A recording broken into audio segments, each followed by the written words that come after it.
Ouça agora uma mensagem na voz do pastor Jorge Lima.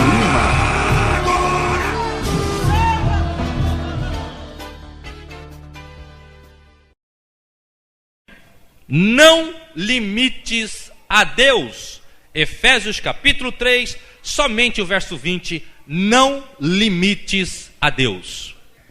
Aquele que é capaz de fazer infinitamente mais do que tudo o que pedimos ou pensamos, de acordo com o seu poder que atua em nós.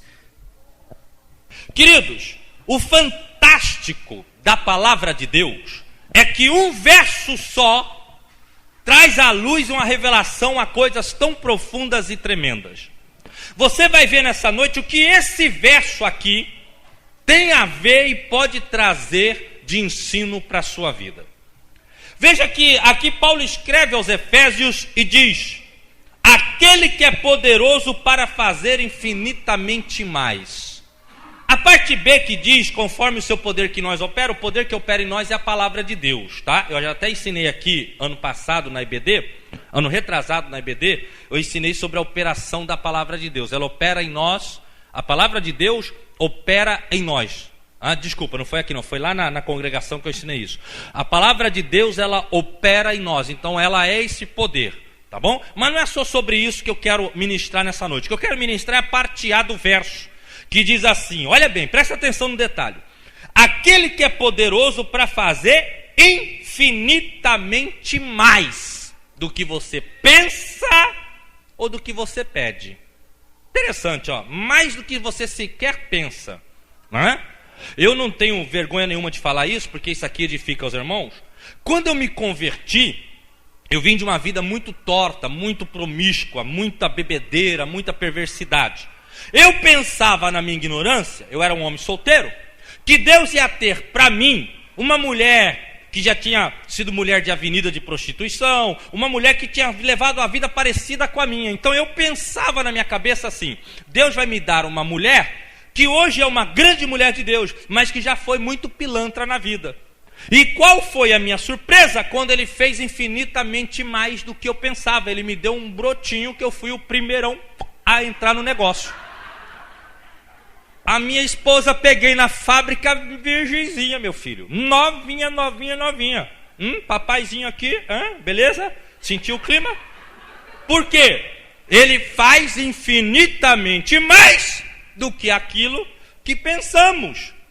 Agora, o que é esse infinitamente mais? Esse infinitamente mais significa que ele não tem limites para fazer as coisas a nosso favor. Deus não tem limites. Agora, você pode pensar assim, porque quando eu estava refletindo nesse verso, eu pensei, peraí, Senhor, se o Senhor não tem limites para fazer mais do que nós pensamos ou pedimos, por que nós não temos vivido esses sem limites? Por que nós não temos vivido coisas tão extraordinárias assim na nossa vida? E Deus falou: simples, porque tem algo que coloca limites a Deus. E sabe o que é? O seu livre arbítrio. É isso que coloca limites a Deus. Porque Deus não pode, ele não pode fazer nada que você não esteja permitindo a ele. Tanto que a Bíblia diz em Apocalipse 3:20, eu estou à porta e bato, se abrir eu entro. Ele não disse, eu sou que nem o diabo, eu entro na marra porque eu sou ladrão. Ele falou, não, eu sou educado, eu preciso que você dê a legalidade para que eu possa fazer. Então um homem na sua ignorância, o cristão na sua ignorância é quem coloca limites a Deus. Opa, até aqui tá bom, Senhor, daqui para cá deixa que eu faço sozinho. Até aqui tá bom, daqui para cá deixa que eu resolvo. Então eu separei no Espírito Santo três áreas que os crentes na ignorância costumam pôr limites a Deus. E essas 3 áreas, você vai ver aqui textos bíblicos que mostram como é que essas pessoas colocaram limites a Deus, e você vai ver também como fazer para o que você perde se você ficar limitando a Deus. E o foco dessa mensagem de hoje é: se você não limitar mais a Deus, se você tirar os limites que você tem colocado a Deus, Ele vai fazer infinitamente mais. Infinitamente mais do que você pensa ou do que você faz. Quem quer viver o infinitamente mais? Quem quer viver sem limites em Deus, diga amém. Então vamos aprender essas 3 coisas, tá bom? Primeiro, não limites as vitórias de Deus na sua vida por você não liberar o potencial que tem dentro de você. Eu repito para você gravar. Não limites as vitórias que Deus tem na sua vida por não liberar o potencial que Deus pôs dentro de você. Escute isso. Quando você se batizou, desceu as águas do batismo. Quem já se batizou nas águas, diga amém. Isso aconteceu com você. Quando você se batizou e desceu as águas do batismo, quando você foi levantado daquelas águas, o Espírito Santo veio para dentro de você.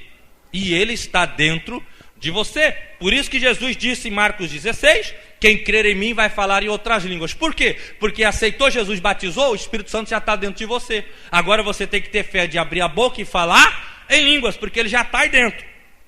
Ele veio para dentro de você. Então dentro de você existe um poder fantástico. Dentro de você existe uma potência fantástica. Dentro de você existe muito potencial. Mas você tem que entender isso. Você precisa compreender isso. Porque quando um crente não compreende o potencial que tem dentro dele, ele fica colocando limites a Deus. Ele coloca limite. E com isso ele impede as vitórias de Deus na vida dele. Ele fica impedindo. Deus está lá, ardendo de desejo de dar uma vitória grande, mas ele não libera o potencial dentro de você. É mais ou menos assim.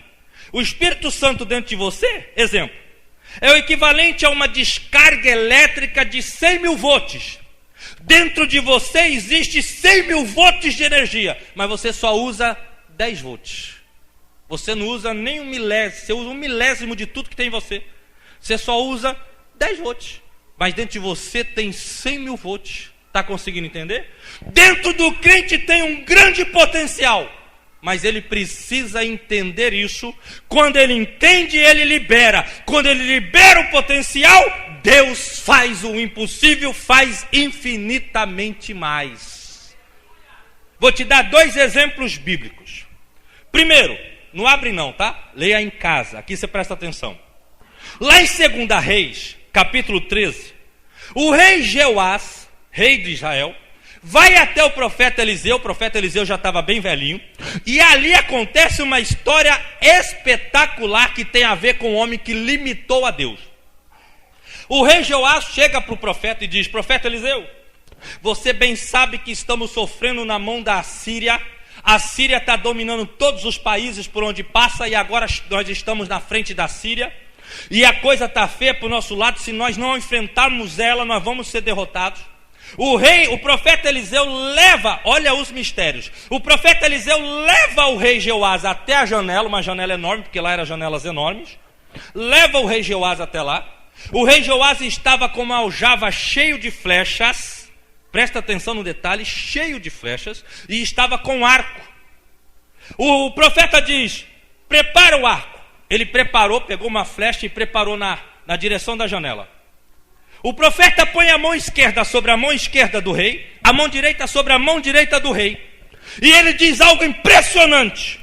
Ele diz assim: essa é, olha o detalhe, a flecha da vitória. Com essa flecha você vai destruir os assírios. Aquela mão sobre a mão do rei simbolizava, o profeta simbolizava Deus. Ou seja, a mão de Deus sobre a mão do rei. O rei simbolizava o povo.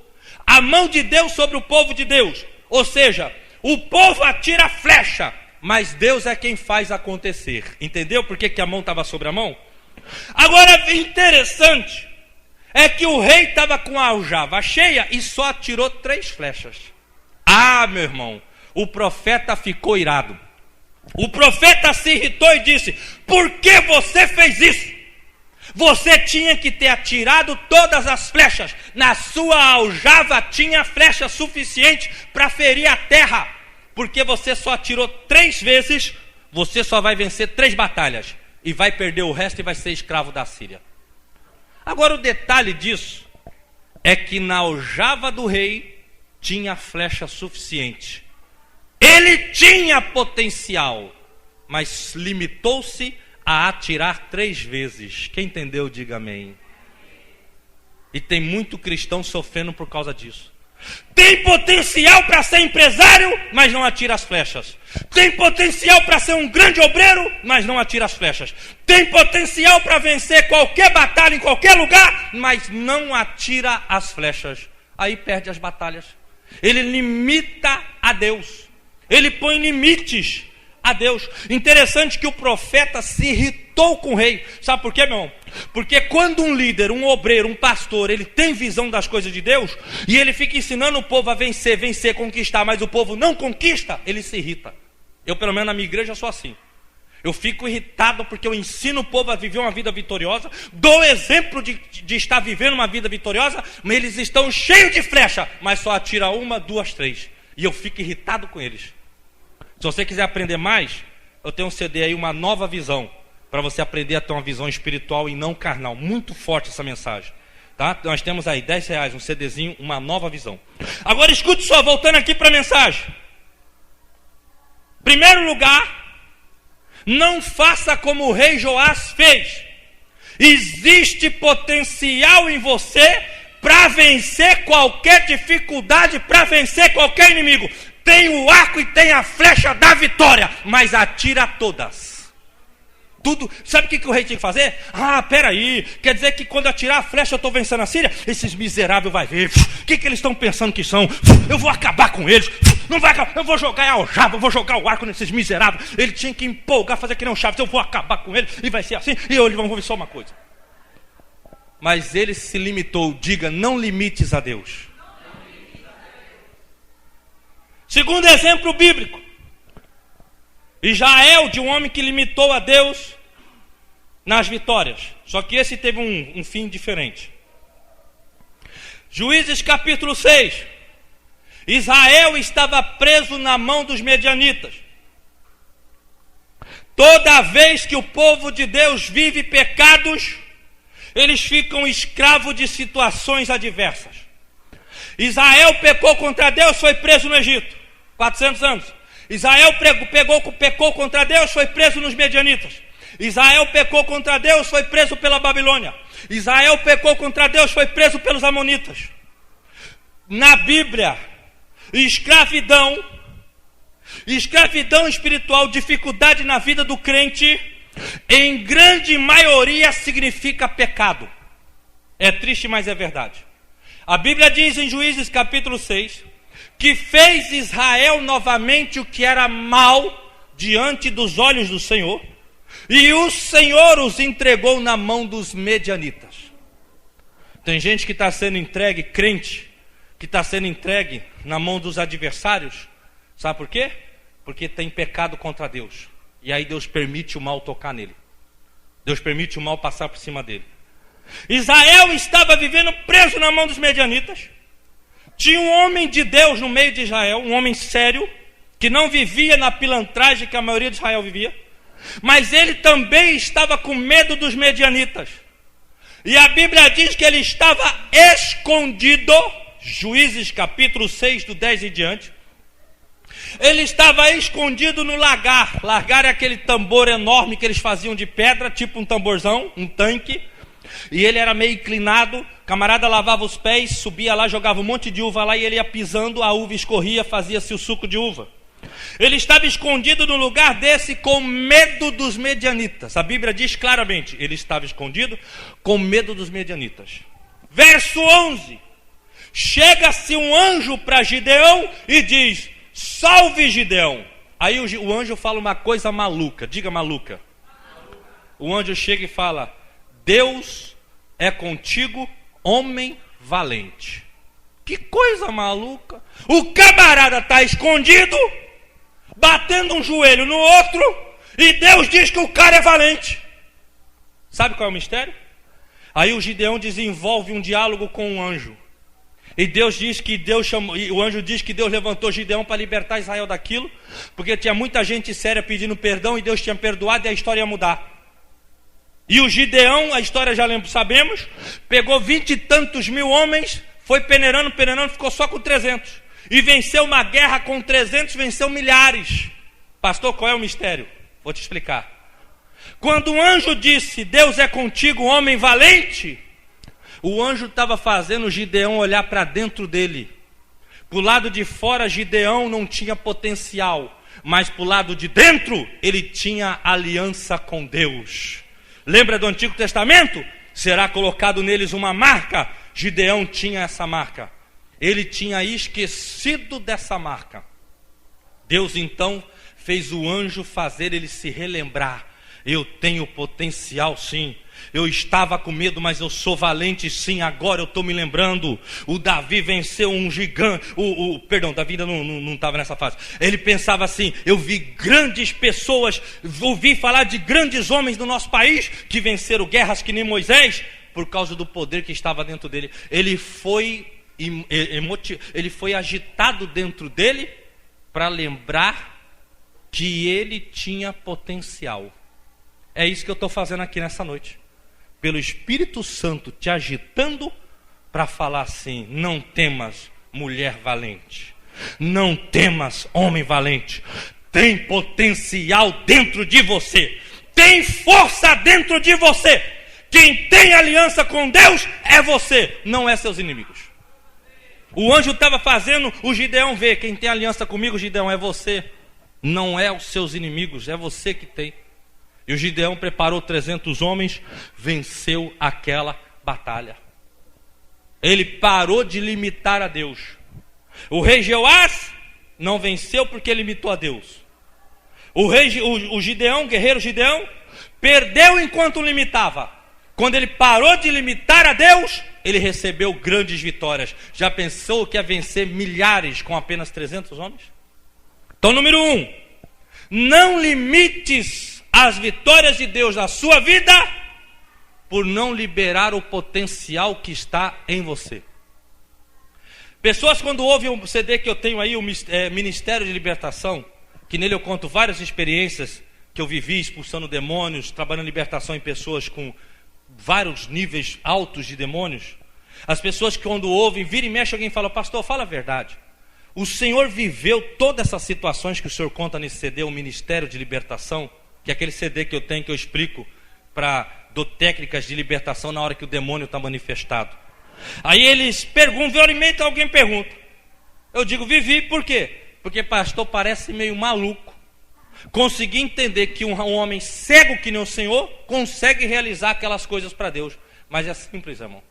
Eu sou cego, sim, mas eu entendi que cego ou não cego, dentro de mim tem potencial. Dentro de mim tem um potencial. E se Deus pode fazer o que faz através de um homem cego que entende o potencial que tem, imagino que não pode fazer através de você que enxerga e tem algo que eu não tenho, que é a visão física. Nós só temos uma coisa em comum e você tem uma coisa que eu não tenho. A coisa em comum que nós temos tem potencial dentro de nós. O que você tem que eu não tenho é a visão física. A diferença entre eu e muitos de vocês é que mesmo vocês tendo a visão física, muitos ainda não entenderam o potencial que tem. Eu não tenho visão física, mas entendi o potencial que está dentro de mim. Você tem que liberar o potencial. Diga: liberar o potencial. É o Espírito Santo, está dentro de você, você tem que liberar. Ele vai até onde você permitir que ele vá. Se você não der limites a ele, ele vai muito longe. Infinitamente mais do que você pensa ou do que você pede. Segundo, são 3. Segundo, não limites as bênçãos de Deus na sua vida por causa da incredulidade. Eu vou repetir. Não limites a bênção de Deus na sua vida por causa da sua incredulidade. Muitas vezes quando Jesus curava, muitas vezes não, toda vez que Jesus curou alguém, ele disse: a tua fé te salvou. Jesus chegou para um homem cego e disse: o que você quer que eu faça? Até aqui no dia da cantata, representaram aqui, né? Uma mocinha estava citando aqui, e o Jesus falava: o que você quer que eu faça? Senhor, eu quero voltar a ver. Então veja, Mateus capítulo 9, verso 29. O cego chega para Jesus. Jesus pergunta: o que você quer que eu faça? Eu quero voltar a ver. Jesus diz: o que você quer que eu faça? Ele disse: eu quero voltar a ver. Então Jesus disse: você crê nisso? Crê que eu te curo? Creio. E Jesus o curou. A nossa incredulidade coloca limites na cura. A nossa incredulidade coloca limites na bênção financeira. A nossa incredulidade coloca limites na bênção sentimental. A nossa incredulidade coloca limites em todas as áreas que Deus quer liberar bênção na nossa vida.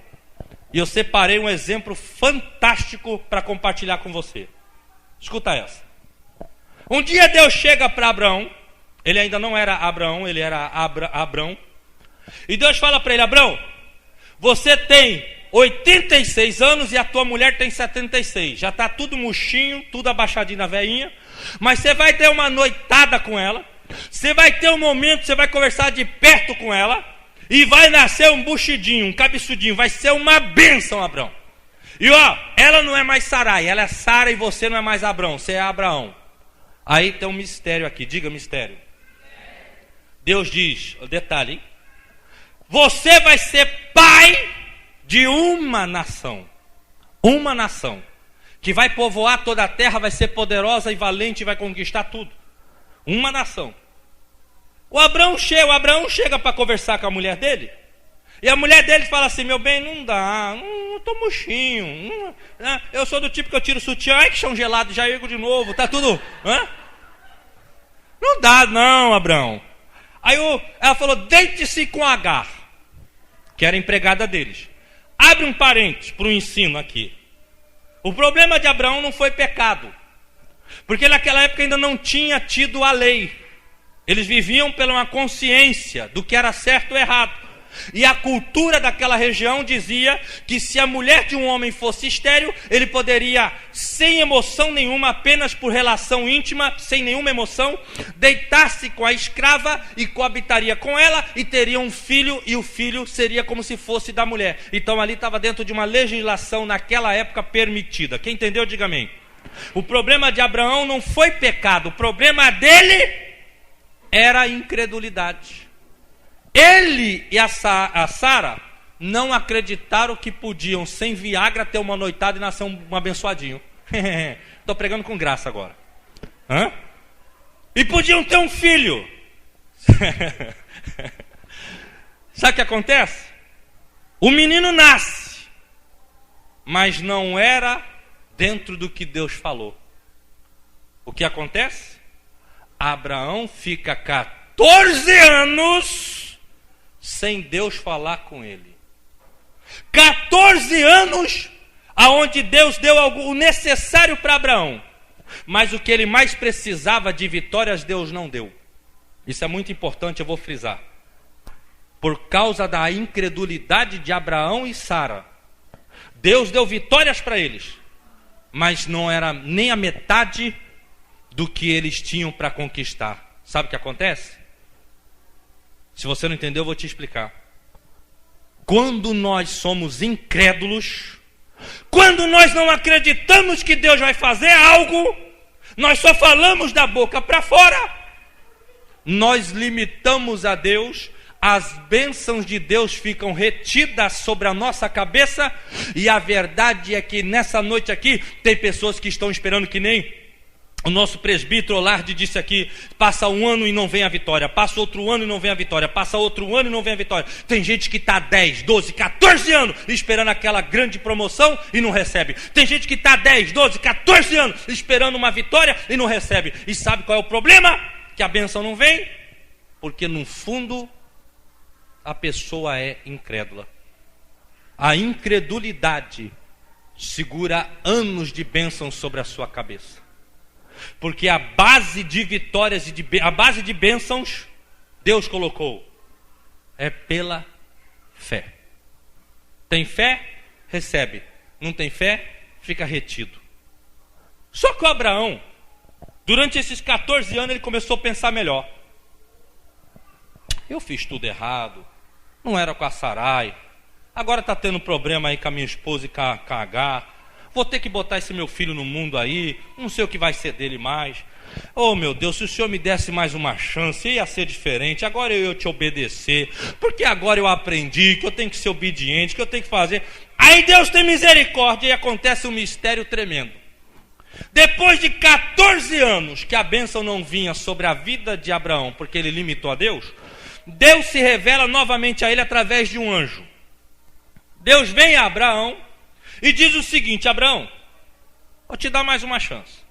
Você vai coabitar com a tua mulher, cabeçudo. Não é com a empregada, é com a mulher. Você vai coabitar com ela. Agora você tem 100 anos. Ela tem 90. Passou 14. Se estava murcho lá 14 anos atrás, agora que já morreu de vez. Mas eu vou botar fogo nesse negócio. E é com ela. Meu irmão, você já pensou que milagre? Um velhinho de 60, 100 anos... Tá certo que naquela época os velhinhos não eram que nem hoje, né? Já 100 anos caíam os dentes. Lá eles eram mais fortes, porque o sistema de vida deles era bem diferente de hoje, né? Naquela época não tinha comida engordante, era tudo coisinha mais natural, mais saudável, né? Meu irmão, e Deus dá uma promessa para ele, que foi onde você repetiu aquela palavra mistério. Deus disse: agora, Abraão, você não vai ser pai de uma nação, você vai ser pai de muitas nações. Antes da incredulidade, ele ia ser pai de uma nação. Ele se arrepende e promete agora ter fé. Deus fala: é? Então eu vou envergonhar o diabo na tua vida. O que estava impedido por causa da tua incredulidade, eu vou acrescentar muito mais. Você ia ser pai de uma nação, agora você vai ser pai de muitas nações. Quem entendeu, diga amém. Sabe o que isso quer dizer? Talvez tenha tido alguma bênção na sua vida que ficou impedida 10, 5 anos por causa da tua incredulidade. Mas a fé vem pelo ouvir e ouvir a palavra de Deus. Se você sair daqui hoje com fé, Deus vai acrescentar muito mais aquilo que estava impedido por 10 anos e vai te dar. Deus vai acrescentar muito mais aquilo que estava impedido por 8, 5, 6 anos e vai te dar. Ele fez isso com Abraão e ele faz até o dia de hoje. Era para ser pai de uma nação. Ele age de incredulidade, se arrepende. Sabia? Nós temos que nos arrepender da nossa incredulidade. Aí Deus vem e acrescenta muito mais. Então, não limites as vitórias de Deus por não liberar o potencial na sua vida. Não limites as bênçãos de Deus por causa de incredulidade. Terceiro e último. Não limites o poder de Deus na sua vida por causa de pecado. Não coloque limites no poder de Deus na sua vida por causa de uma fase de pecado. O pecado tampa, o pecado impede o fluir do poder de Deus na vida de um homem e na vida de uma mulher. Vou te explicar melhor. Pedro, quando aceitou Jesus e começou a andar no caminho de Jesus, logo recebeu poder. Em Lucas capítulo 10, verso 18 e 19, o Pedro chega para Jesus com os outros discípulos e diz: Senhor, o Senhor nos tornou poderosos, no teu nome temos expulsado demônios e curado enfermos. Aí faz que nem o cara que fez um trocadilho, né? Nós temos expulsado os enfermos e curado os demônios. Nós temos expulso os demônios e curado os enfermos. Eles tinham poder, diga poder. O Pedro expulsava demônio e curava enfermos. Só que, lá em Mateus capítulo 10, Jesus Cristo chega para os homens e diz assim para os discípulos: olha aqui, vocês 12. Eles olharam: aquele que me negar diante dos homens, eu vou negar diante do meu Pai. Se me aceitar diante dos homens, eu aceito diante do meu Pai. Passa-se alguns dias depois, Pedro nega Jesus 3 vezes. 3 vezes. Até teve a contracena, até fizeram aqui, né? O galinho abençoado quase no canto, deixou o pessoal aí com um gelinho ali na cantata de domingo, né? O galo cantou depois que o Pedro negou Jesus 3 vezes. Entende o mistério? Diga mistério. A Bíblia diz que Pedro se afasta dos discípulos daquela reunião e vai chorar amargamente, porque negou Jesus. Vai chorar amargamente. 3 dias depois, Jesus ressuscita. O poder saiu de sobre a vida de Pedro. Pedro já não curava mais enfermos, já não expulsava mais demônios. Pedro ficou tão envergonhado que se afastou dos discípulos. Mateus capítulo 28, verso 10. Jesus ressuscita, aparece ali para Maria na frente do túmulo e diz para ela: vai e diz a Pedro e aos meus irmãos que eu vou me encontrar com eles. Por que ele não falou meus irmãos? O Pedro não estava junto? Exatamente, o Pedro não estava junto. Por isso que ele falou a Pedro e aos meus irmãos. Quando Pedro negou Jesus, o Pedro ficou tão abatido, tão triste, que o Pedro não se achava mais digno de utilizar o do nome de Jesus. O Pedro se apartou do grupo e foi ficar sozinho. Jesus, sabendo que o Pedro saiu dali e foi chorar amargamente, como diz a Bíblia, profundamente, porque uma coisa que nós lembramos é que o Pedro negou Jesus. Só que nós temos que perceber o detalhe: Pedro saiu e foi chorar profundamente. Pode ter certeza, se Jesus voltou depois e chamou novamente Pedro, é porque Jesus viu o arrependimento de Pedro. O Pedro foi se isolar: Senhor, por que eu fiz isso? O Senhor deu a vida por mim. O Senhor nunca me negou, eu que sou um pecador e tal, um homem que não tem estudo, e tal, e tal, e tal, e tal. Ah, Senhor, se o Senhor me desse mais uma chance, e agora como é que eu vou viver sem poder? Eu antes expulsava demônios, eu antes curava enfermos, e agora eu não tenho mais esse poder. E o Pedro foi chorar arrependido: Senhor, se o Senhor me desse mais uma chance, Senhor, me perdoa, me ajuda. O Senhor sabe que eu era fraco, eu pensei que eu ia suportar, não suportei. Ah, se eu tivesse mais uma chance, ah, se o Senhor me perdoasse. E aí Jesus viu tudo isso. Por isso que ele diz a Pedro e aos meus irmãos. Quando Jesus aparece para Pedro, no primeiro encontro depois da ressurreição e depois de Pedro ter negado a Jesus, Jesus trata Pedro com amor, respeito e consideração e não joga na cara de Pedro o pecado de Pedro. É, barbudinho, me negou, hein? Seu analfa, que Pedro era analfabeto, né? Seu analfa, me negou, hein? Gostou, Larte? Me negou, hein? Jesus nem tocou no assunto. Sabe qual é a lição aqui? Ainda não é o fim da mensagem, só para você entender. Pecado é pecado, perdão é perdão. O homem tem que entender isso. O Pedro pecou porque era fraco e tinha medo de morrer. Só que tem uma coisa: depois que ele viu Cristo ressuscitado, antes ele já se arrependeu profundamente. Quando Cristo deu uma outra chance a ele, o Pedro, quando foram matar ele, não sei se você sabe da história, mas foi essa.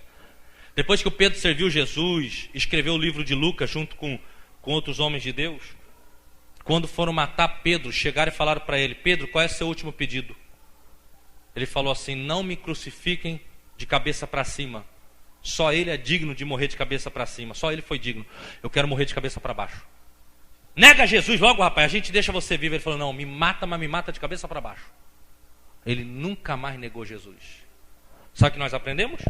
Tem pessoas que pecam, mas se forem sinceras com Deus, elas passam pelaquela situação de novo e elas não caem mais.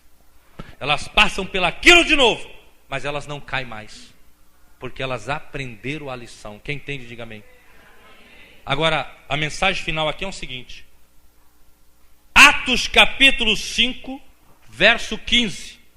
Depois que Jesus ressuscita, depois que Pedro se arrepende, depois que Deus traz o poder de volta para Pedro, a Bíblia diz em Atos 5, verso 15, que pegavam os enfermos e colocavam à beira da estrada, para que Pedro, passando por eles, apenas a sua sombra projetada nos enfermos, curassem eles. Está na Bíblia.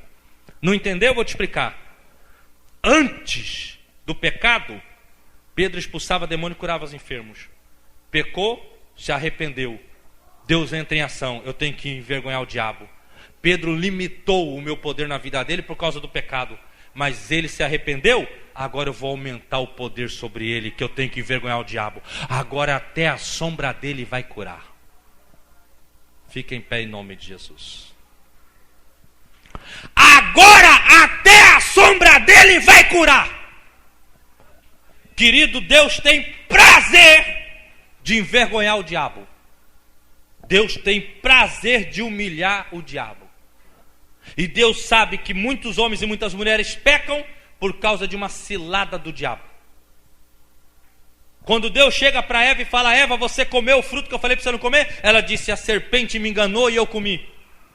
Lá em 2 Coríntios 11, Paulo repete e diz para os coríntios: que Deus proteja vocês da astúcia de Satanás, porque eu tenho medo que da mesma forma que ela enganou a Eva, ela engane vocês. Ali Paulo estava dizendo que realmente o diabo enganou a Eva. Sabe o que nós aprendemos? Jesus sabe que muitos homens, muitos líderes, muitas obreiras, muitas levitas, muitos homens e mulheres de Deus caem, porque o diabo armou cilada e eles não vigiaram. Mas quando ele se arrepende de coração, não é falar que arrependeu e não arrependeu não. Quando se arrepende de coração, Deus fala: agora eu vou liberar de novo o poder que estava impedido na tua vida, porque você limitou por causa do pecado. Como pecado é pecado, perdão é perdão, eu vou tirar esse limite e vou dar mais poder do que você já tinha. E se você antes precisava colocar a mão sobre alguém para ser curado, agora não precisa nem pôr a mão, só vai passar a tua sombra cura. Quem entende, diga amém. O pecado limita a Deus, irmão. Limita. Só que o arrependimento traz mais poder do que você já tinha. Isso é bíblico. Traz mais poder do que você já tinha.